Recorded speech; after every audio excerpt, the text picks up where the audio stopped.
అంటే ఇక నేను బ్రతకలేను, నేను ఇంక ఇంతే అని చెప్పి ఆయన గులాబీ చెట్లకు కొట్టే మందు ఒక లిక్విడ్ లో పోసి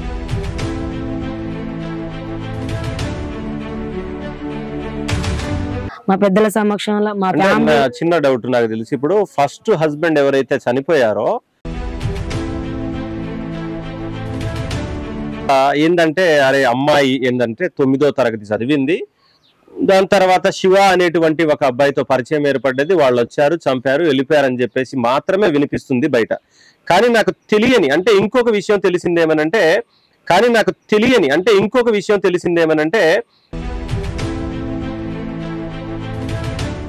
అలాంటి టైంలో పాపకి ఏం నేర్పిల్లంటే మీ డాడీని చంపింది మీ అమ్మనే, మీ డాడీని చంపింది మీ అమ్మనే.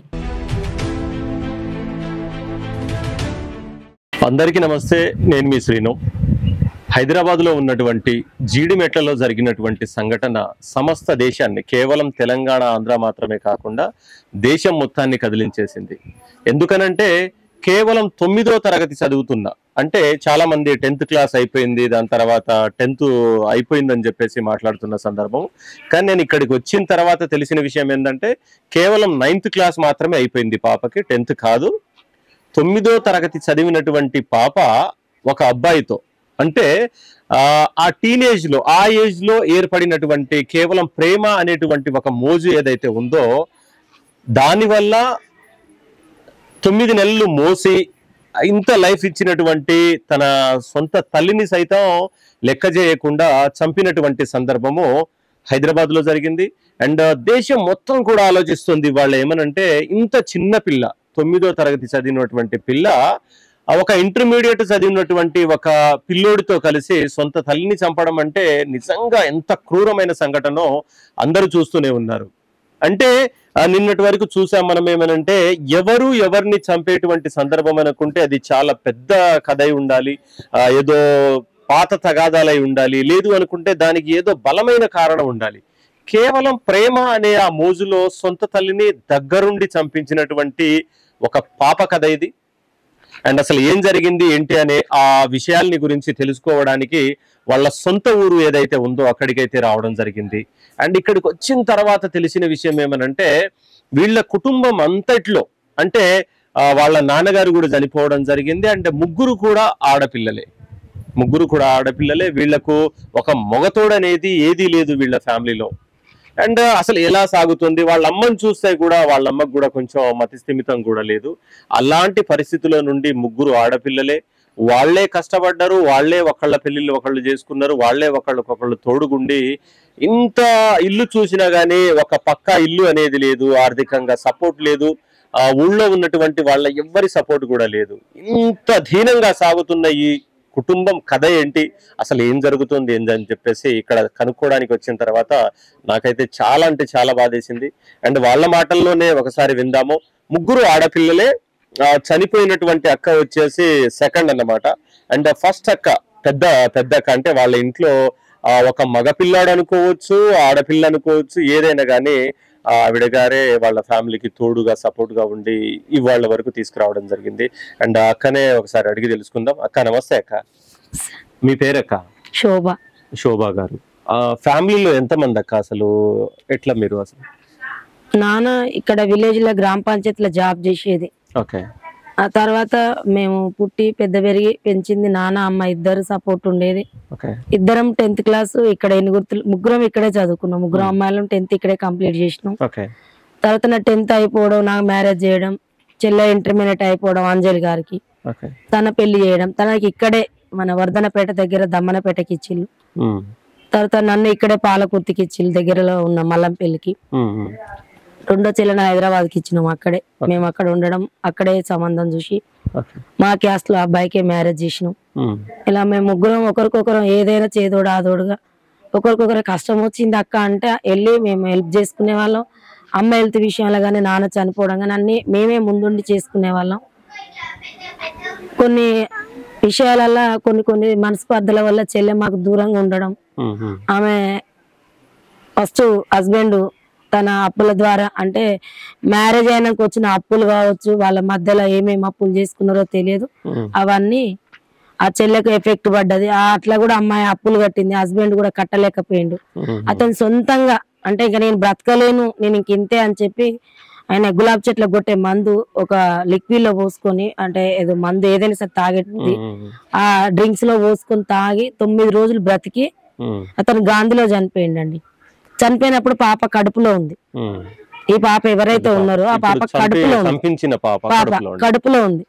తను అలా డెలివరీ అయిన తర్వాత పెంచి పెద్ద చేసిన ఒక 2 years తర్వాత నేను నీ జీవితాన్ని ఇలా ఉంచలేనక్క, నా జీవితం ఇలా ఉంది, అవ్వదు నాకు, నేను సెకండ్ మ్యారేజ్ చేసుకోవాలనుకుంటున్నా అన్నప్పుడు మా పెద్దల సమక్షంలో మా ఫ్యామిలీ. చిన్న డౌట్ నాకు తెలిసి, ఇప్పుడు ఫస్ట్ హస్బెండ్ ఎవరైతే చనిపోయారో ఆయన ఆర్థికంగా అప్పుల బాధలు తట్టుకోలేక సూసైడ్ చేసుకున్నాడు, అది కన్ఫర్మా? అది కన్ఫర్మ్. సూసైడ్ చేసుకున్నాడు. చేసుకోవడం కూడా స్పాట్ లో చనిపోలేదండి. 9 రోజులు వాళ్ళ ఫ్యామిలీతో మాతో అందరితో మాట్లాడే అప్పులు, కేవలం ఒక చెల్లె అతని పెళ్లి అయిన అప్పులతోనే తట్టుకోలేని స్థితి. ఆ స్థితిలో అతను మందు పోసుకుని తనంతలో తను చనిపోయాడు. చనిపోయిన రోజు కూడా అంజలి అక్కడ లేదు, చెల్లె అక్కడ లేదు. మా పెద్ద చెల్లె, మా రెండో చెల్లె డెలివరీ అయి ఉంటే అక్కడికి వచ్చింది మమ్మల్ని మాట్లాడడానికి. అదే నైట్ అబ్బాయి మందు తాగిన తెలియగానే మేము ఫ్యామిలీ అంతా వెళ్ళిపోయినాం. ఆ 9 రోజులు గాంధీలో రెమ్డీ హాస్పిటల్, ఇక్కడ కుక్కడపల్లి, ఇంకా రెమ్డీలో మా దగ్గర డబ్బులు లేవు ఆర్థికంగా అని చెప్పి మేము గాంధీకి రాపించుకున్నాం, గాంధీలోనే ఉంచాం. 9 days తర్వాత అబ్బాయి చనిపోయిండు. తర్వాత ఈ అమ్మాయిని మేము మా ఇంటికి తీసుకొచ్చుకోవడం జరిగింది. నా దగ్గర 2 years పెద్ద అంజలి అంటే చెల్లెని పెట్టుకున్నాను.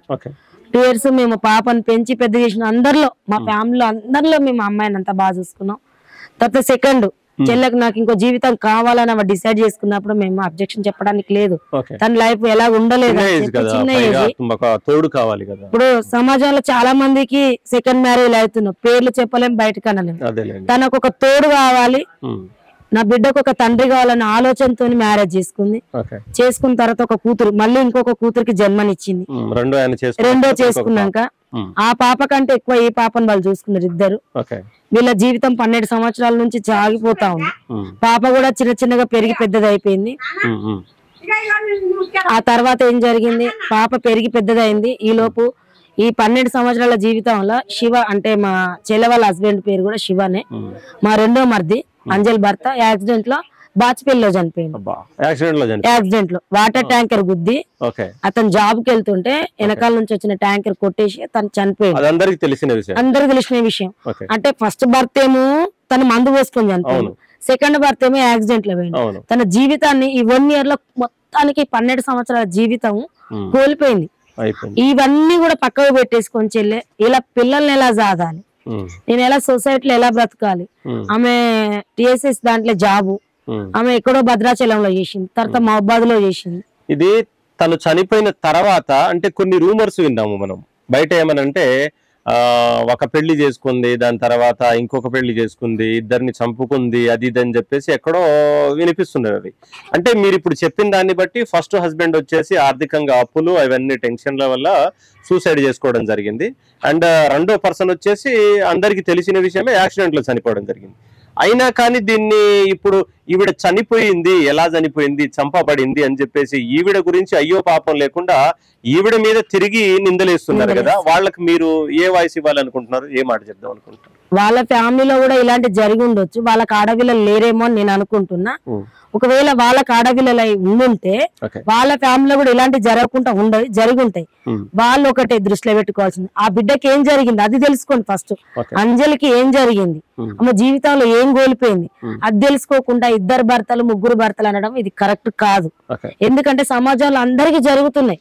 అలా అని చెప్పి కడుపులో పుట్టిన బిడ్డ తల్లిని చంపేది ఎక్కడ లేదు, ఇది కరెక్ట్ కాదు. అవును అనే వాళ్ళు మాత్రం అసలు ఆ తల్లి కడుపులో పుట్టిన బిడ్డలే కాదు కావచ్చు అని నేను అనుకుంటున్నా. ఎందుకంటే ఒక తల్లి కడుపులో పుట్టిన బిడ్డలకు అలాంటి మాటలు రావు. ఇప్పుడు ఇద్దరు భర్తలైనా గానీ ఒకే తల్లి కడుపులోకి వెళ్ళి పుట్టిన బిడ్డలు వాళ్ళు, ఒకే తల్లి పాలిచ్చి పెంచింది, ఎంతో గొప్పగా పిల్లల్ని సాది పెంచి పెద్ద చేయాలనుకుంది. తన కళలు ఎంతో పెద్ద గొప్ప కళలు అన్నది, కళలు మొత్తం నాశనం చేసి చచ్చిపోయిన బిడ్డకు సానుభూతి తెలుపకుండా ఇద్దరు భర్తలు ముగ్గురు భర్తలు అనడం ఇది ఎంతవరకు కరెక్ట్? అంటే మా చెల్లెను ఒక తప్పుడు తొవ్వలో చూపిస్తున్నారు. అలాంటి వాళ్ళకి అక్క చెల్లెళ్ళు ఉన్నారా, అన్నదమ్ములు ఉన్నారా, అసలు వాళ్ళ ఫ్యామిలీ ఉందా లేదా అని నేను అడుగుతున్నా. ఇప్పుడు క్వశ్చన్ చేస్తున్నా, ఏం జరిగింది, ఆమెకు న్యాయం జరగాలనే వాడు లేడే.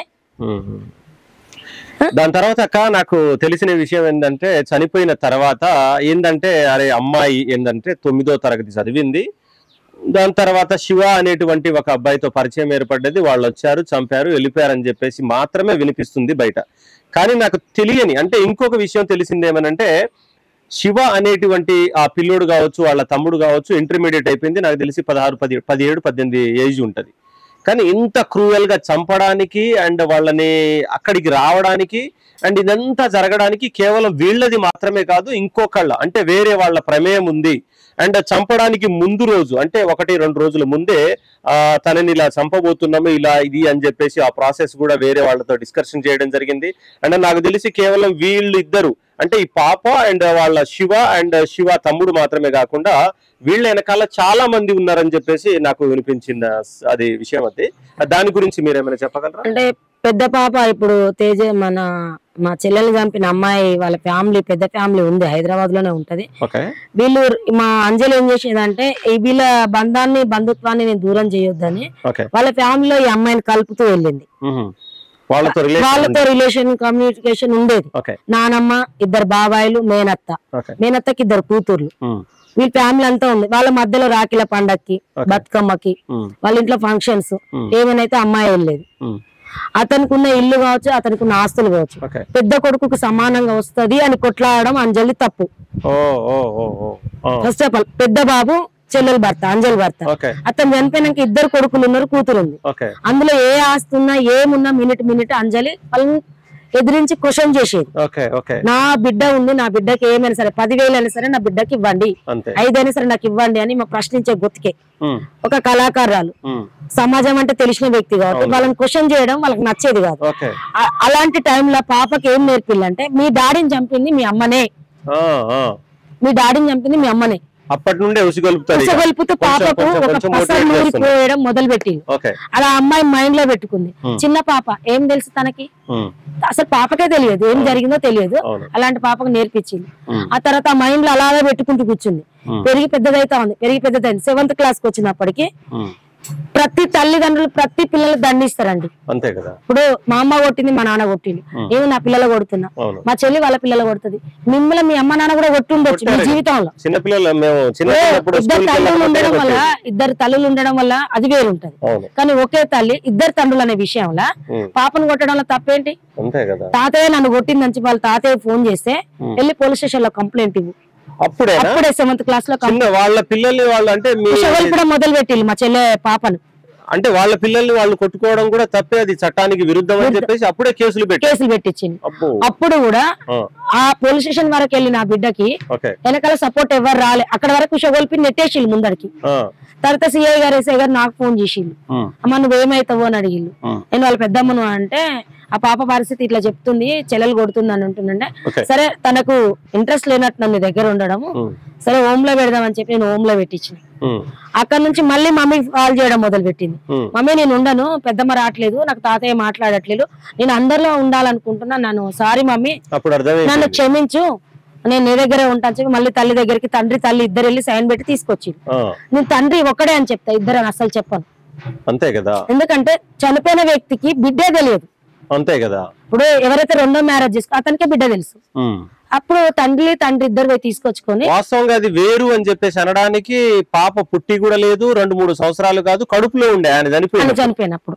అయినా ఆ వేరియేషన్ అనేది ఆ పాపకు తెలియదు. వాళ్ళు అది నువ్వు వేరు, చిన్న పాప వేరు, తన అట్లా చూస్తారు, నిన్నట్టు అనేది ఆ వేరియేషన్ వాళ్ళు అప్పటి నుండి మొదలు పెట్టిల్లు. అప్పుడు పాపకి తీసుకొచ్చి ఇంట్లో పెట్టిన తర్వాత నేను కాల్ చేసి అడిగిన, వచ్చిన తల్లి అంటే అమ్మ దగ్గరకు వచ్చిన పెద్దమ్మ అని. సో ఓకే మంచిగానే ఉన్నారు కదా, బాగున్నారు అని చెప్పి నేను పిల్లల్ని కానీ తల్లిని కానీ ఏ రోజు నేను టచ్ చేయలేదు. బాగుండే వాళ్ళు అంతా బాగానే జరిగింది. దాని దురదృష్టం చాతు అది కూడా మా చెల్లెకు విధి ఇలా ఈ దారిలో వెళ్తావు నీ జీవితం అని చెప్పి నా చెల్లెకు 2వ భర్త కూడా యాక్సిడెంట్ లో పోయిండు. ఇంకా మేమందరం కుప్పగూలిపోయినాం. ఏంటి మన జీవితాలు ఇలాగే అయిపోతాయా? మనం కట్టుకున్న కళలు, మనం కట్టుకున్న మేడలు కావచ్చు పేక మేడలాగా ఊలిపోతున్నాయి. మరి ఏం చేద్దాం ఏంటి అని అంటే, అక్క నేను ఎలా బ్రతకాలి నాకు అర్థం అవుతలేదు, నాకు back bone problem, long journey job నాకు అవ్వట్లేదు, నేను ఈ పిల్లల్ని ఎలా చూసుకోవాలి? శివ ఉన్నన్ని రోజులు నా భర్త ఉన్నన్ని రోజులు నా పిల్లల్ని ఇద్దరిని చూసుకున్నాడు, ఇప్పుడు నాకు ఏం లేదు, నా పరిస్థితి అర్థం అయితే లేదు అన్నప్పుడు నేను తన చెప్పిన జాబ్ ఇక్కడికి ఏమైనా మార్చుకోవడానికి ప్లాన్ చేయి, లేదంటే ఇక్కడ నుంచి నువ్వు మహిబాద్ కన్నా వెళ్ళి అక్కడ రెంట్ తీసుకొని ఉండడానికన్నా ప్లాన్ చేయి అంటే, లేదక్క పిల్లల చదువు ఆగమైపోతుంది, నేను అక్కడక్కడ చదివిస్తే ఇబ్బంది పడుతుంది, పిల్లలు ఇక్కడే మొత్తం కంప్లీట్ అయిపోతే బాగుంటది అని చెల్లి అక్కడే ఉండడం. అతను చనిపోయి కూడా 1 year మీద 5 months అవుతుందండి.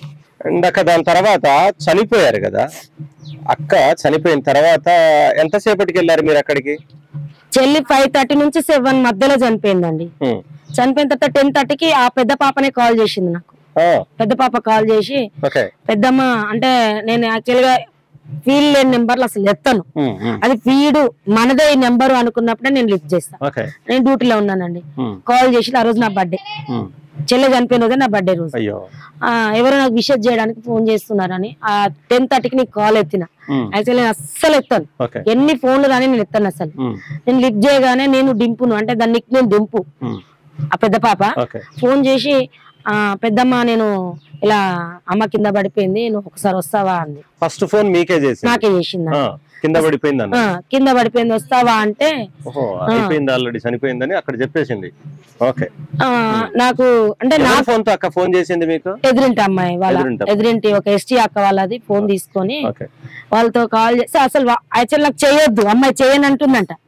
నేను చెయ్యను, ఎవ్వరు లేరు మా అమ్మకి, నేను చెయ్యను, అవసరం లేదు, మా చెల్లెని వదిలేసి వెళ్ళిపోతా అని ఆ ఎదురింటి ఆమెతో తగు పడుతుంటే ఆ ఎదురింటి ఆమె ఏం చెప్పిందంటే, ఈమెకి ఎవరో ఉంటారు, ఎవరు లేకుండా అసలు ఉండరు, ఉన్నారు ఎవరో అన్నప్పుడు మా చిన్న పాప మా పెద్దమ్మ మా పిన్ని ఒకే ఊర్లో ఉంటారు, వాళ్ళకి ఫోన్ చేస్తే వస్తారు అని ఈ అమ్మాయి మళ్ళీ ఆ ఎదురింటి అక్కకు చెప్పడం వల్ల తను కొంచెము ఆమెను దండించడము బెదిరియడం ఏదో చేసింది. భార్య భర్తలు ఇద్దరు కలిసి చేస్తే అప్పుడు నాకు కాల్ చేసి, పెద్దమ్మ కింద పడిపోయింది అమ్మ వస్తావా అంది. నేను రాను, ఈ నైట్ 10:30 హాస్పిటల్ తీసుకెళ్ళొచ్చు కదా, ఏం చేస్తున్నావు నువ్వు అని అడిగిన. లేదు లెగట్లేదు అంది. ఓ సరే లెగట్లేదా అని చెప్పి నేను ఫోన్ పెట్టేసిన అండి, మనస్ఫూర్తిగా ఫోన్ పెట్టేసిన, నాకు అవసరం లేదు అన్నట్టు. సెకండ్ టైం మళ్ళీ చిన్న పాప కాల్ చేసింది.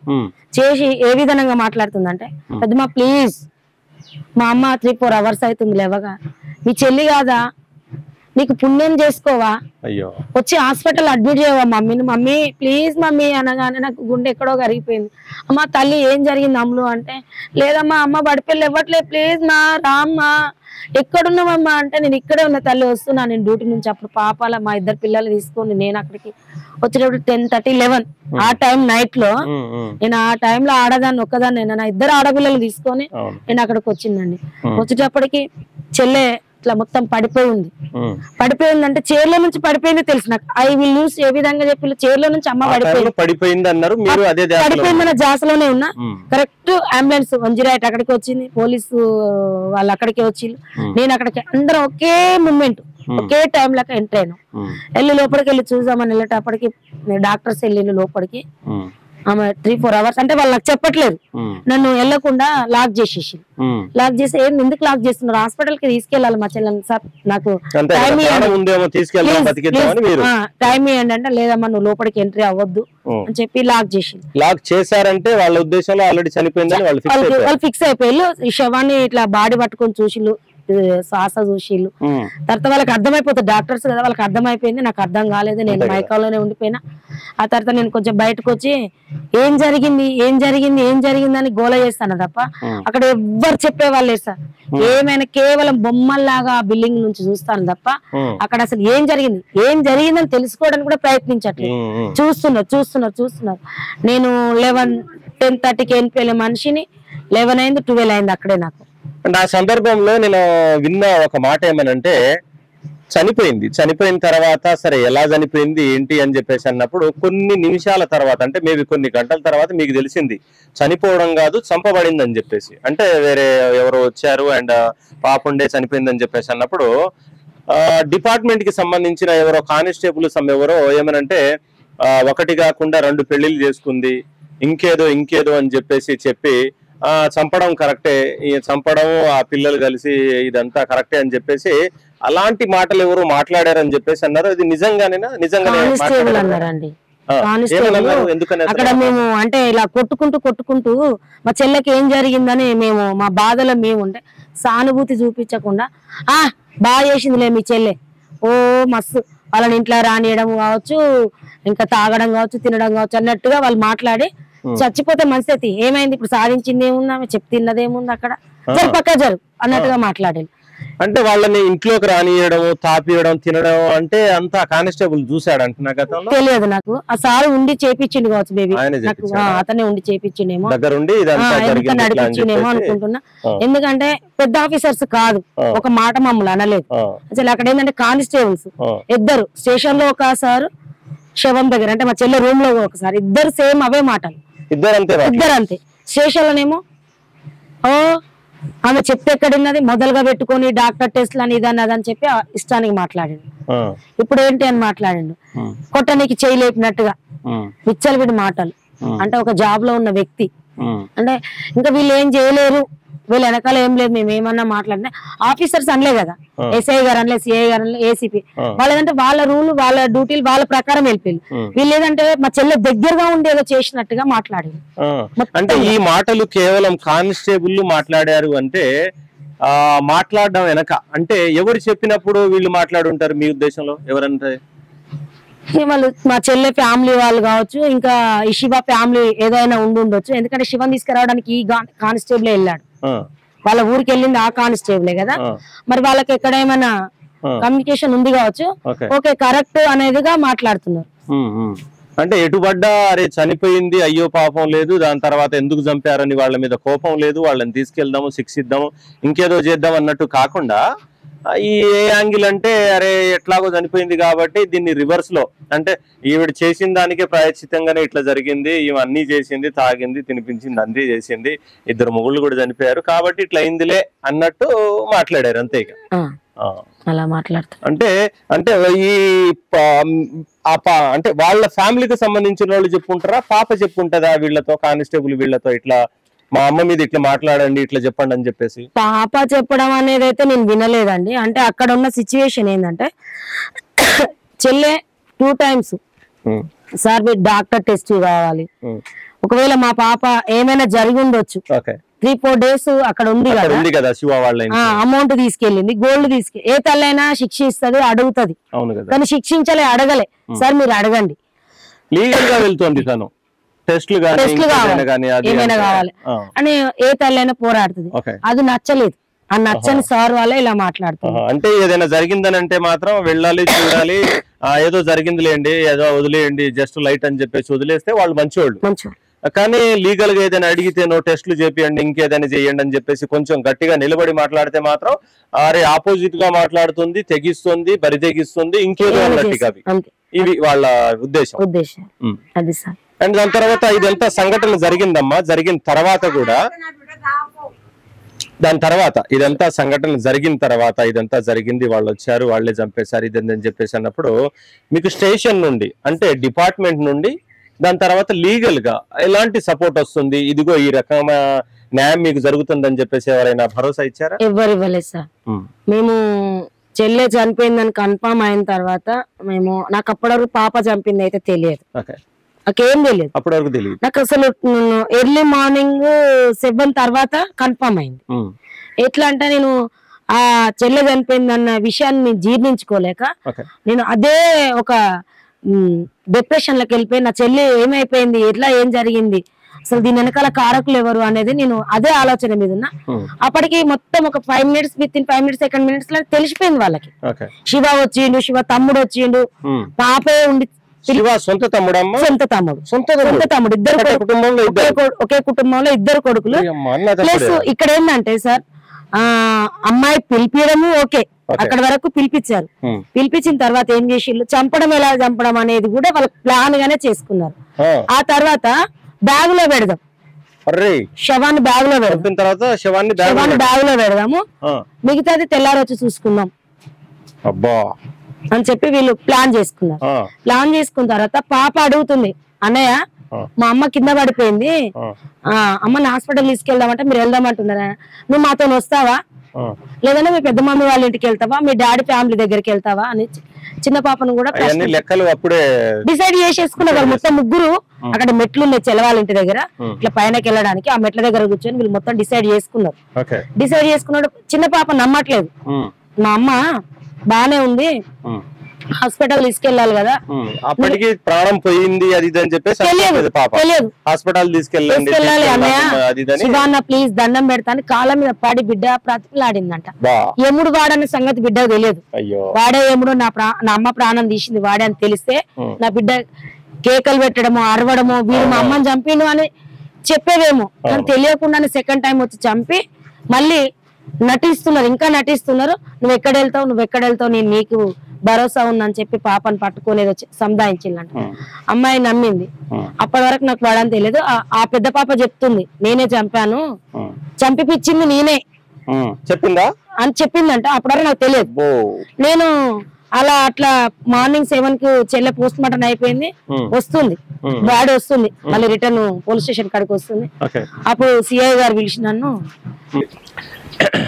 అండ్ అక్క దాని తర్వాత సరే లాండ్ ఆర్డర్ అంటే పోలీసుల తరపున కానీ కోర్టు తరపున మీకు ఎలాంటి హామీ ఏదైనా అంటే భవిష్యత్తులో ఇలా జరుగుతుంది, ఇలాంటి బలమైన సెక్షన్లు ప్రయోగిస్తాము, లేదు అనుకుంటే వీళ్ళందరికీ ముగ్గురికి కూడా యావజ్జీవం కారాగార శిక్ష ఏంటిది లేదంటే ఉరి శిక్ష లాంటిది ఇలాంటిది ఏదైనా చెప్పారా మీకు?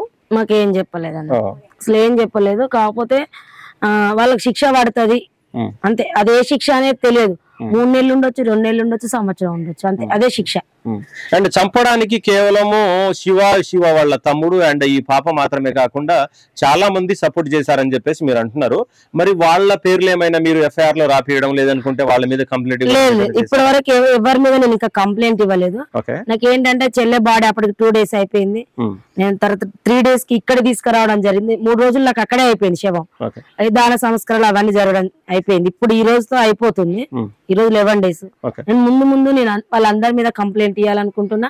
ఎందుకంటే నా చెల్లె చావుకు కారణమైన ఏ ఒక్కరిని కూడా నేను వదిలిపెట్టాను, ఏం చేయలేదు అనుకుంటున్నారు. ఒకవేళ మేబీ నన్ను కూడా చంపుతారేమో. ఇప్పుడు ఈ 2 ఫ్యామిలీ ఇప్పుడు వాయిస్ ఇస్తున్నారు అండ్ దీని మీద ఏదైనా న్యాయం కావాలని చెప్పేసి బలంగా మాట్లాడుతున్నారు కాబట్టి నన్ను కూడా ఏమైనా చేయొచ్చు. నా ఫ్యామిలీ కూడా సెక్యూరిటీ లేదు, ఎందుకంటే మేము మొత్తం టోటల్ గా లేడీసే. నా సిస్టర్ కావచ్చు, ఈ సిస్టర్ కావచ్చు, నేను కావచ్చు, మా అమ్మ కావచ్చు, అంటే టోటల్ గా మా ఫ్యామిలీ అంతా ఒక ఆడబిడ్డ ఫ్యామిలీ. ఎక్కడి నుంచి ఏమైనా రావచ్చు, మగతోడు అనేది లేదు. మా సైడ్ నుంచి వీళ్ళకి ఒక బలమైన వ్యక్తి ఉన్నాడు అనే సపోర్ట్ లేదని వాళ్ళకి అందరికి ఇప్పుడు ఈ బలాన్ని కూడా వాళ్ళు తోసుకుంటారేమో అని నేను అనుకుంటున్నా. కానీ ఎవరిని ఒక్కరిని వదిలిపెట్టాను. నా చెల్లెని చంపడం కరెక్టే అని శివ వాళ్ళ అమ్మ అంటుంది. శివ వాళ్ళ అమ్మమ్మ చంపిన తర్వాత బస్తల మూట గట్టిరా, నువ్వు వచ్చే బిడ్డ బస్తలో మూట గట్టిరా, అమ్మమ్మ ఇంట్లోనే పెరిగిండు నా కొడుకు అని చెప్తుంది తల్లి కూడా. ఇప్పుడు ఒక వీడియోలో చూడండి మీరు, మా ఇంట్లో పెరగలేదు, నువ్వు అన్నావు కదా 9 మాసాలు పెంచినావు కదా, 2 కొడుకులేగా అన్నావు, నీ దగ్గర ఎందుకు పెరగలే, అమ్మమ్మ ఇంట్లో పెరిగిలని అంటున్నావు. అమ్మమ్మ ఎలాంటి బుద్ధులు నేర్పింది? మూట కట్టి బస్తలో మూట కట్టి వదిలేసిన అక్కడ. అట్లా ఎవరు ఏ సందర్భంలో వాళ్ళ అమ్మమ్మ చెప్పిందని వాళ్ళ మమ్మీ శివ మమ్మీ నా దగ్గర ఉండలేదు, నా పిల్లలు అమ్మమ్మ దగ్గర ఉన్నారంట. మా చిన్న కూతురుతో చెప్తుందంట అమ్మమ్మ, మీ అక్కని తీసుకొని శివ వస్తాడు, నువ్వు వస్తే మా పాపతో కూడా రా, రేపు కార్యక్రమాలు ఏమంటే చూసుకుందాం, బ్యాగ్ లో మూట కట్టే అని చెప్పిందట ఫోన్ లో. మా మమ్మీ చనిపోలేదంటే నువ్వు చనిపోయిందంటే వెళ్ళిన అమ్మమ్మ అని ఈ అమ్మాయి పాప అడిగింది. అమ్మాయిని చంపడానికి ప్రయత్నించి వాళ్ళు, అంటే వాళ్ళు దాడి చేసే ముందు అమ్మాయి అక్కడ ఉంటే ఈ అమ్మాయిని కూడా చంపేవాళ్ళు. పాప చూసుంటే వాళ్ళ అమ్మని కొడుతున్నప్పుడు చంపుతున్నప్పుడు పాప చూసుంటే మాత్రం ఇక రేపటి రోజున ఈ పాప కూడా వీళ్ళందరికి చెప్తుంది. కానీ పాపను కూడా చంపేస్తే కేసు కలిసిపోతుంది. ఇక ఇద్దరు చనిపోయింది. సుత్తి అక్కడ వదిలిపెట్టిండు సార్, అక్కడ చంపిన మనిషిని అక్కడ వదిలిపెట్టిండు. కానీ చెల్లెని చంపిన చున్నీని మాత్రం నడుగు కట్టుకొని హైదరాబాద్ లో చంపి ఇక్కడ మన నల్లగొండకి వెళ్ళి అక్కడ నుంచి మళ్ళీ రిటర్న్ వచ్చిన తర్వాత పోలీసులు కావచ్చు అక్కడ మళ్ళీ హైదరాబాద్ వచ్చే వరకు కూడా చున్నీ నడుముకే కట్టుకొని ఉన్నాడు. అబ్బా, ఎందుకని అంత కోపమా, పగనా, లేకపోతే కూరత్వం? వాడు గంజాయి దిన మత్తులో ఉన్నాడా, అసలు వాడు ఏ సిచ్యువేషన్ లో ఉన్నాడో నాకు అర్థం కాలేదు.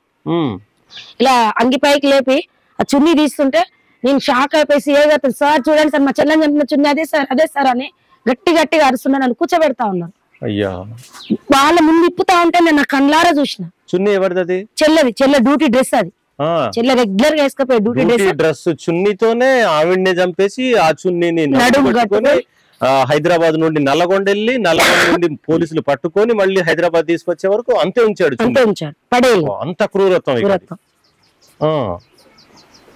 అండ్ ఫైనల్ గా ఏంటంటే మీరు చెప్పారు, ఇదంతా చెప్పారు.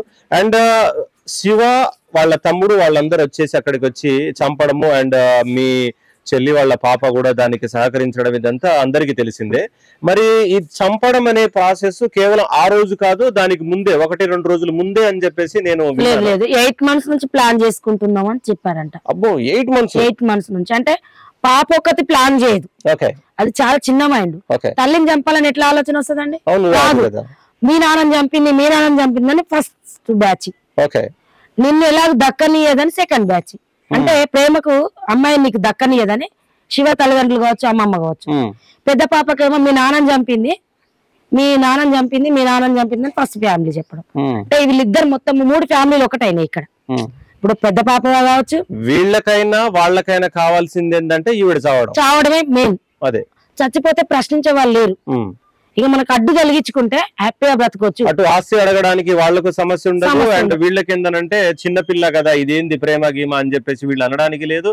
ఈవిడ చనిపోతే మాత్రం రేపటి రోజున ఆ పాపని మా ఆవిడే పెళ్లి చేసుకుంటాడని చెప్పేసి ఇటు వీళ్ళు కావచ్చు వాళ్ళు కావచ్చు, కావాల్సింది ఈవిడ చనిపోవడం. దాని తర్వాత చనిపోయిన తర్వాత రోజే అనుకుంటా నాకు తెలిసి శివ వాళ్ళ అమ్మ ఎవరైతే ఉన్నారో వాళ్ళ వాయిస్ తీసుకున్నారు. ఎన్టీవీకి సంబంధించినటువంటి వాళ్ళు వాయిస్ తీసుకున్నప్పుడు ఏంటమ్మా ఏం జరిగిందని అంటే వాస్తవమే, చంపడం వాస్తవమే, చనిపోయింది, ఏమైతుంది చనిపోయింది, మా పిల్లలు జైలుకు పోతారు, స్టేషన్కి పోతారు, ఏమైతుంది, ఇక దాని తర్వాత మెల్లగా మేమే తీసుకొస్తాం, ఏమైతుంది సార్ కేసులు అనే అంత ఆ రేంజ్ లో మాట్లాడుతుందంటే ఏంటి దాని అంటే మన గవర్నమెంట్ కావచ్చు, మనకున్న శిక్షలు కావచ్చు, ఆమెకు అన్ని తెలుసు. అందువలన ఈజీగా తీసుకురావచ్చు. ఇవాళ 10 మందిని చంపినా ఒకటే కేసు కదా, ఒక్కరిని చంపినా ఒకటే కేసు. వాళ్ళు ప్లాన్ ప్రకారంగా చంపేస్తే రేపు పొద్దున మనం ఒక 3 నెలల తర్వాత 4 నెలల తర్వాత తీసుకురావచ్చు. నవ్వుతూ మాట్లాడింది. కనీసం చంపినారు నా పిల్లలు తప్పే అని కూడా ఒప్పుకోవట్లేదు. తప్ప కాదా అంటే లవ్ చేయడం తప్పు అంటుంది కానీ చంపింది తప్పు అనట్లేదు. ఇది తప్పు అంటలేదు, లవ్ చేయడం తప్పు. ఏమైతే సరిపోతే మళ్ళీ ఏదో 4 రోజులు ఉంటారు వస్తారు, అంత సింపుల్ గా చెప్పేసింది ఆవిడ. బ్యాగ్ లోనే పెట్టమని ప్లాన్ ఇచ్చిన ఈజీగా ఎందుకు చెప్పారు సార్? ఇప్పుడు అవన్నీ వెతకట్లేరు. మిగతా ఛానల్స్ కావచ్చు, యూట్యూబర్స్ కావచ్చు, ఇంకా ఏ న్యూస్ అయినా కావచ్చు, ఎందుకు చంపడానికి కారణాలు వెతకట్లేదు.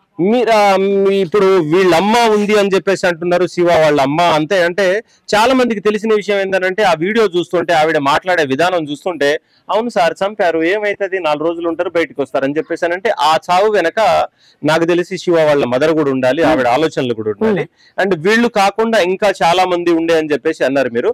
వాటికి సంబంధించిన ప్రూఫ్లు ఏమైనా మీ దగ్గర? మెసేజ్లు ఉన్నాయి సార్, మెసేజ్లు ఉన్నాయి. నేను మమ్మీని చంపుతాను, మా డాడీ ఎలా చనిపోయినా నేను అలా మమ్మీని చంపుతాను, ఐ మిస్ యూ డాడీ, నీ దగ్గరికి అమ్మని పంపుతున్నా. అబ్బో, ఈ పాప ఎవరితో మెసేజ్ చేసినట్టు? ఇది అలా మేనత్త కూతురు, వాళ్ళ మేనత్త కూతురుతో ఇలా మా డాడీని ఎట్లయితే చంపిందో మా అమ్మని కూడా అంతే చంపుతా అని చెప్పేసి మెసేజ్ చేసింది. స్క్రీన్ షాట్లు ఉన్నాయా? ఒకసారి చూపిస్తావారా? అలా చెప్పడం ఇదంతా ఆ పాప చెప్తుందండి. ఓకే, తెలియదు. ఆ తెలియని పాప చెప్తున్నప్పుడు ఆ పెద్దవాళ్ళే కదా మీరు కూడా 2 బిడ్డలకు తల్లివి కదా, అంతే కదా, నీకు అమ్మ నాన్న ఉన్నారు, 2 అన్నదమ్ములు ఉన్నారు కదా, నువ్వు ఇలా తల్లికి చెప్పాలి కదా. తల్లికి చెప్పాలి, లేదు అనుకుంటే అరే చిన్నపిల్ల కదా 8th 9th క్లాస్ చదివే పిల్ల మా నాన్నని చంపింది అలా నేను చంపుతా అని చెప్పేసి ఈవిడ అంటున్నప్పుడు పాప మరి చెప్పగలిగితే వీళ్ళ అమ్మకు చెప్పడమా? లేదనుకుంటే ఆవిడని చెప్పొచ్చు కదా తిరిగి, అరే ఏంట్రా ఇట్లా మాట్లాడుతున్నావు, మీ నాన్న ఇట్లా కాదు జరిగింది, వాస్తవంగా ఆర్థికంగా సమస్యలు ఉండే ఇంకేదో ఉండే దానివల్ల చనిపోయాడు, లేదు అనుకుంటే సరే ఏదో ఒకటి జరిగింది గతంలో, నువ్వు దాన్ని బ్రెయిన్ లో పెట్టుకొని నీ చదువు పాడు చేసుకొని మీ అమ్మ మీద కోపం పెంచుకొని నువ్వు ఇట్లుంటే ఎట్లా? భవిష్యత్తులో నువ్వు చదువుకునే దానివి 10th ఇంటర్ ఏదైనా చదవాలి, మంచిగా చదువుకో, మంచిగా ఏదైనా జాబ్ తెచ్చుకో అని చెప్పేసి ఆ ధైర్యం ఇవ్వలేదు. అమ్మని చంపింది, మీ నాన్నని చంపింది అని తప్ప తాతయ్య అదే మాట, 2 బాబాయిలు అదే మాట, నానమ్మ అదే మాట, నేనత్త అదే మాట. వాళ్ళందరి మీద మీరు ఎందుకు కేసు ఫైల్ చేయలేదు? వాళ్ళ మీద ఎందుకు ఎఫ్ఐఆర్ చేయలేదు? నేను ఇప్పుడు వెళ్ళి చేస్తాను. స్క్రీన్ షాట్లు ఉన్నాయి మీ దగ్గర, ప్రూఫ్లు ఉన్నవి. ఈ పాప ఏదైతే పంపించిందో ఆవిడ వినడం, వాళ్ళక్కడి నుండి రిప్లైలు ఇవ్వడము, అండ్ ఈవిడ చంపుతా అంటే ఈ పాప చంపిస్తా అని చెప్పేసి అంటుంది కదా, వాస్తవంగా ఈ పాప కడుపులో ఉన్నప్పుడు వాళ్ళ నాన్నగారు చనిపోయారు. మరి జరిగినటువంటి సంఘటన ఇది ఏదైతే ఉందో, లేనిపోనివన్నీ ఉసిగొలపడం, అవన్నీ పుట్టినప్పటి నుండి ఆ చిన్న పిల్లకి అన్ని ఎక్కియడం అనేది అసలు ఎవరెవరు చేశారు? వాళ్ళ ఫ్యామిలీ, వీళ్ళ అమ్మా నాన్న అసలు ఎవరు? నాయనమ్మ, తాతయ్య, బాబాయిలు, మేనత్త. వాళ్ళందరూ ఎవరైతే ఉన్నారో ఎప్పటి నుండి ఈ పాపకి అవసరమైతే ఆ పాపని ఎంక్వైరీ చేయమని చెప్పండి, అవసరమైతే ఫోరెన్సిక్స్ రిపోర్ట్స్ ఉంటాయి వాటి ద్వారా ఏదైనా చేయమని చెప్పండి, ఏదైనా కావచ్చు. కానీ అసలు ఎప్పటి నుండి ఈవిడ బ్రెయిన్ లో ఆ విషయాన్ని నింపింది ఎప్పటి నుండి స్టార్ట్ చేశారు, ఎవరెవరు స్టార్ట్ చేశారు, ఎందుకు చేశారు? అండ్ మరి ఇదంతా అయిపోయిన తర్వాత చంపగానే నాకు తెలిసి మా అమ్మని చంపేయడం జరిగింది, చంపేశాము అని చెప్పేసి ఎవరికో చెప్పారని ఫోన్ చేసి చెప్పారన్నారు. ఎవరికి అది? అది శివ వాళ్ళ అమ్మకి, అమ్మమ్మకి. శివ వాళ్ళ అమ్మకి చనిపోయింది ఈవిడ, వస్తున్నాను ఇక్కడ నుండి చెప్పేశారు. ఇక్కడ నుంచి ఎక్కడైతే అంజలి చనిపోయిందో ఆ ఇంట్లో నుంచేనే అంజలి ఫోన్ తోనే, అంజలి సిమ్ తోనే వాళ్ళకి కాల్ చేసి చెప్పి మళ్ళీ సిమ్ బీకి పక్కకు పడేయడం, ఫోన్ సెల్ఫ్ మీద. అది హిస్టరీ ఉందా? ఫోన్ వాళ్ళ హ్యాండ్ లో ఉందండి, పోలీసులు లోకి వెళ్ళిపోయింది పోలీసు. దాని తర్వాత శివ వాళ్ళ అమ్మకు కాకుండా వీళ్ళ నాయనమ్మ, వీళ్ళ బాబాయిలు అన్నారు కదా మీరు, వీళ్ళెవరికైనా చెప్పిందా ఈ పాప? నాకు ఆ విషయం తెలియదు. నేను మాత్రం వెంటనే చెల్లె చనిపోయిందని కన్ఫర్మ్ కాగానే నాకు ఒక చెల్లెలాగా అమ్మాయికి నేను కాల్ చేసిన. ఏది పెద్ద ఇప్పుడు అంజలి వాళ్ళ ఆడబిడ్డ అయితే ఎవరైతే ఉన్నారో చిట్టి అనే వ్యక్తికి, అమ్మా మీ వదిన చంపేసిందంట అమ్మా, మీ అన్నయ్య కాడికి వెళ్ళిపోయింది. దీన స్థితిలో నేను, అమ్మా నా చెల్లి చనిపోయింది తల్లి, మీరు రాండమ్మా ఇక్కడికంటే ఈ రోజుకి 11 days కనీసం ఫోన్ చేయలేదు, మాట్లాడలేదు, నాకేం చెప్పలేదు. కానీ నా చెల్లెల కూతురు లవ్ చేసిన వ్యక్తి ఫోటో మాత్రం ఇతను మీ బిడ్డ లవ్ చేసిందని చెప్పి నా ఫోటో పంపింది. నెక్స్ట్ డేనే మా చెల్లె చనిపోయింది. అంటే ముందే వాళ్ళకి కూడా తెలుసు. వాళ్ళందరూ కూడా పోలీస్ స్టేషన్ కూడా వచ్చి సపోర్ట్ చేసిందంట, ఈ పిఎస్ కి వాళ్ళు కూడా వచ్చిందంట. అమ్మాయి లేచిపోయిన తర్వాత ఈ ఏజ్ కాదని తల్లి ఎప్పుడైతే తీసుకొచ్చిందో ఆ టైంలో అత్తను, తాతయ్యను, బాబాయిలందరినీ పిలిపించుకుంది. పెద్ద పాప పిలిపించుకున్నది వాళ్ళందరూ వచ్చింది. కానీ మీది మాటలకు మాకేం తెలియదు అన్నట్టుగా వాళ్ళు వెళ్ళిపోయారు. కానీ లోపల నుంచి అంతా ఆ ఫ్యామిలీ, ఎవరు శివ ఫ్యామిలీ, పాప ఫ్యామిలీ, అందరు వాళ్ళకి డీలింగ్స్, ఫోన్ నడుస్తుంది. అంజలికి మాత్రమే తెలియదు ఇదంతా నడుస్తుంది. అలా అనుకున్నప్పుడు వాస్తవంగా సరే ఈవిడితో గొడవ ఉంది, సరే ఆస్తి కోసం ఏదైనా వస్తుందని చెప్పేసి అంటే మీ చెల్లితో ఏదైనా గొడవ ఉండి దూరం ఉండొచ్చు.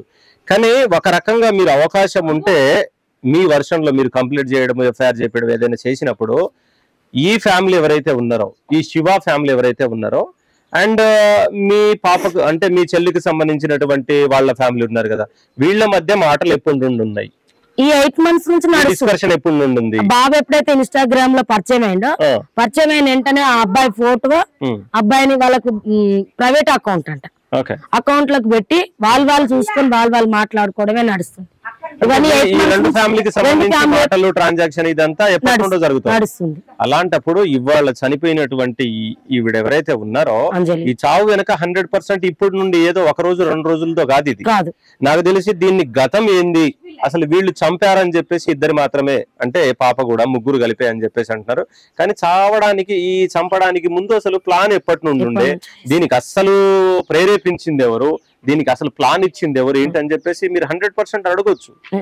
అదంతా మీరు లీగల్ గా ప్రొసీడ్ అవ్వాలనుకుంటున్నాను. ఖచ్చితంగా నేను కేసు పెడతాను. నాకు ఎంతవరకు సాధ్యమైతే నేను అంతవరకు చేయాలని నేను రెడీగానే ఉన్నానండి. ఎందుకంటే నాకు న్యూస్ ఛానల్ ఏ రిపోర్టర్స్ అయినా ఎవరైనా సరే దయచేసి నా చెల్లెకి న్యాయం జరగాలి.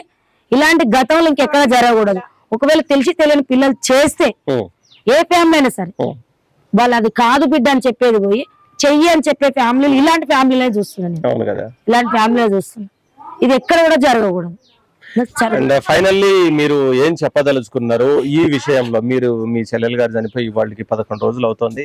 అండ్ పాప వచ్చేసి 9వ క్లాసే అయినా కానీ ఇంత క్రూరంగా తయారవ్వడానికి, అండ్ వాళ్ళు కూడా సొంత అన్నదమ్ముళ్లే, వాళ్ళ ఏజ్ వచ్చేసి కూడా 17-18 సంవత్సరాలు ఉన్నోళ్లే ఇంత క్రూరంగా చంపడానికి, ఇదంతా చూసిన తర్వాత మీరు సొసైటీకి కావచ్చు, లేదు అనుకుంటే పోలీసులకు కావచ్చు, చెప్పదలుచుకున్నది ఏదైనా ఒక మాటలో? ఇప్పుడు తెలిసి తెలియక పిల్లలు తప్పు చేస్తే తల్లులు ఎవరైనా దండిస్తారండి. అది దండించిందో లేదో నేను కళ్ళారా మా చెల్లె పాపని నేను చూడలేదు.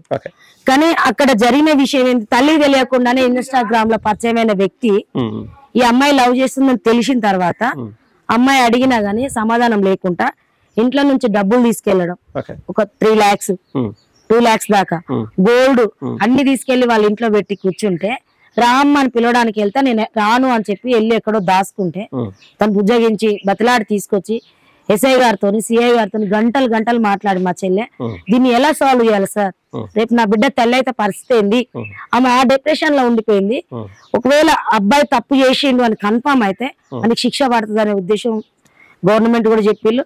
దానికి మా చెల్లె చాలా సహకరించింది, వాళ్ళని ఎప్పుడు ఏ మాట అనలేదు, వాళ్ళు కూడా చెల్లెని అక్కడ ఏమనలేదు. వాళ్ళు అక్కడ కస్టడీలో ఉంచుకుని ఉంటే అబ్బాయిని చెల్లెని చంపేవాళ్ళు కాదు. వాళ్ళు ప్లాన్ చేసుకున్నారు, రేపు పొద్దున మన డాక్టర్ టెస్ట్ అయిపోద్ది, ఖచ్చితంగా తెలిసిపోతుంది మనం ఏం జరిగిందనే తెలిసిపోతుంది. అప్పుడు మనకు పెళ్లి కాదు, ఇంకా నేను నిన్ను పెళ్లి చేసుకోలేకపోతాను, సెక్షన్ కింద కేసు పడిపోతుంది, నువ్వు నాకు దూరం అయిపోతావు, నేను నీకు దూరం మేజర్ వాడు మేజర్ అండ్ పాప వచ్చేసి మైనర్ కాబట్టి నాకు తెలిసి ఏదైనా సంథింగ్ జరిగి ఉంటే మాత్రం ఫోక్సో పడేది అండ్ వాడు జైలుకి పోయేటోడు. వాడికి దానికి ఇప్పటికే సార్ టెస్ట్ చేస్తే వాళ్ళిద్దరికి ఏం జరిగింది అనేది కూడా తెలుస్తుంది. ఇప్పుడు ఈ ఫోక్సో చట్టం కూడా పడుతుంది, వాళ్ళు ఇప్పుడు టెస్ట్ చేయాలి. ఇప్పుడు ఇంతటితో ఇద్దరు భర్తలు వేసుకుని చంపేసిన వదిలేయడం కాదు, వాళ్ళకి కూడా టెస్ట్ చేయాలి. మీరు ఖచ్చితంగా టెస్ట్ చేస్తే తెలుస్తుంది కదా, అంజలి పోరాడింది అదే కదా, డాక్టర్ టెస్ట్ కోసమే కదా, మరి అదెందుకు మళ్ళీ టెస్ట్ చేయట్లేరు, వెళ్ళి ఎక్కడో పెట్టి ఇప్పటికైనా చేస్తామని చెప్పేసి చెప్పలేదు. అసలు దాన్ని పక్కకు తోసేస్తున్నారు, ఇంకా అయిపోయింది, అమ్మని చంపేసి అయిపోయింది, తల్లిని చంపింది, తల్లిని చంపిన బిడ్డ అంతే క్లోజ్. అంటే ఏసీపీ గారు అదే ఇస్తున్నాడు కదా, ఏదో అమ్మాయి చాలా చెప్పింది అవన్నీ చెప్తే అంజలి బాగుండదు, ఏం చెప్పిందో చెప్పండి, అంతే కదా, రాండి మీడియా ముందు వచ్చి చెప్పండి సార్. అండ్ ఓకేనా, విన్నారు కదా, ఫైనల్ గా వచ్చేసి జరిగింది ఏంటి అని చెప్పేసి క్లియర్ కట్ గా మనకు పూర్తిగా అయితే వివరించడం జరిగింది.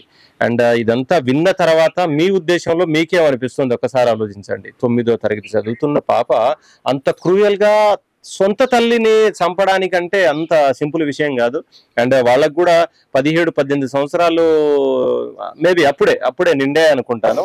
ఆ శివ ప్లస్ వాళ్ళ తమ్ముడు అని చెప్పేసి ఇద్దరు రావడము చంపడం జరిగిందని చెప్పేసి మనం అనుకోవచ్చు. ఏమనంటే కేవలం ఈ పాప వాళ్ళిద్దరు మాత్రమే ఇది చేయడానికి ముందుకు తీసుకెళ్లారని చెప్పేసి చాలా మంది మాట్లాడుతున్నారు. కానీ చంపడం అని చెప్పేసి అంటే అప్పటికప్పుడు ప్రేరేపించడం, అప్పటికప్పుడు ఆలోచించుకోవడం, చంపడం అనేది జరగదు. నాకు తెలిసి దీని గురించి ముందే ప్లాన్ చేసుకొని ఉండాలి. అండ్ వీళ్ళని 100% వెనకాల నుండి ప్రేరేపించి ఉండాలి. అండ్ అసలు ఎందుకు ఏంటి అని చెప్పేసి అంటే చాలా విషయాలు అయితే అమ్మ అయితే చెప్పడం జరిగింది. అండ్ ప్రతి విషయం మీద ఎంక్వైరీ జరగాలి. అండ్ 100% ఏ కోణంలో ఏది ఎలా ప్రేరేపించారు, ఎవరు ప్రేరేపించారు. అండ్ నా దగ్గర తను చెప్తోంది ఏమనంటే 8 నెలల ముందు, అంటే 8 నెలల ముందు నుండి దీని గురించి డిస్కషన్ అయితే నడుస్తుంది. అండ్ ఈవిడ చనిపోవడం అనేది మొన్న జరిగింది, కానీ చనిపోవడానికి ముందు ప్లాన్ అనేది ఎప్పుడో జరిగిందని చెప్పేసి అంటుంది. కాబట్టి ఇదంతా విన్నటువంటి చూసినటువంటి వాళ్ళు మీరందరూ కూడా 100% వీలైతే వీళ్ళ ఫ్యామిలీకి ఏదైనా సపోర్ట్ గా ఉండడానికి ట్రై చేయండి. అండ్ నాకు తెలిసి ఇప్పుడు కావాల్సింది ఏంటంటే అయ్యో చనిపోయింది కదా, చంపబడింది కదా, ఎలా ఏం కాదులే, అయిపోయిందిలే, ఏదో గడిచిపోండి అని చెప్పేసి ఇలాంటి ధైర్యం కాదు. అండ్ వచ్చి ఏదో సానుభూతి చెప్పేసి వెళ్ళిపోవడం కాదు. నాకు తెలిసి వీళ్ళకి కావాల్సింది ఏంటంటే ఇప్పుడు లీగల్ గా సపోర్ట్ కావాలి. డిపార్ట్మెంట్ తరఫున కావచ్చు, లేదు అనుకుంటే ఎవరైనా మంచి లాయర్లు చాలా మంది ఉన్నారు సొసైటీలో, కొన్ని వందల వేల లక్షల మంది లాయర్లు ఉన్నారు. వాళ్ళలో కేవలం చిన్నపాటి లాయర్లు మాత్రమే కాకుండా చాలా మంది పీపీలు ఉన్నారు, పబ్లిక్ ప్రాసిక్యూటర్లు అండ్ హైకోర్టు, సుప్రీంకోర్టుకు సంబంధించినటువంటి చాలా మంది లాయర్లు ఉన్నారు. నేను ఈ సందర్భంలో అడిగేది ఏమనంటే ఒక్కటే, ఎవరైనా కానీ ఈ ఫ్యామిలీ మీద కొంచెమైనా మీరు జాలి చూపించాలనుకుంటే ఆ జాలి అవసరం లేదండి, లీగల్ గా సపోర్ట్ కావాలి.